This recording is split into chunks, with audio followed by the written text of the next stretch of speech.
Unit 11. Exercises 3 and 4.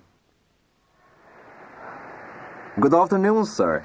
I'd like to order some food for the ship, please. All right, let's see your list. Okay, first item, 25 kilos of onions Yes. and 50 kilos of potatoes. Yes. And also 25 kilos of carrots. Okay, potatoes and carrots. What about meat? Ooh, let's see. Enough for 25 men. So that's 50 kilos of frozen chicken and 100 kilos of fish. Very good. Tea, coffee, juice? Yes, all three. I'd like 500 liters of juice, 5 kilos of tea, and 10 kilos of coffee. No problem. Anything else? No, that's all for now. Thank you. Okay then. Are you going to pay in cash? Yes. Right. That will be $610.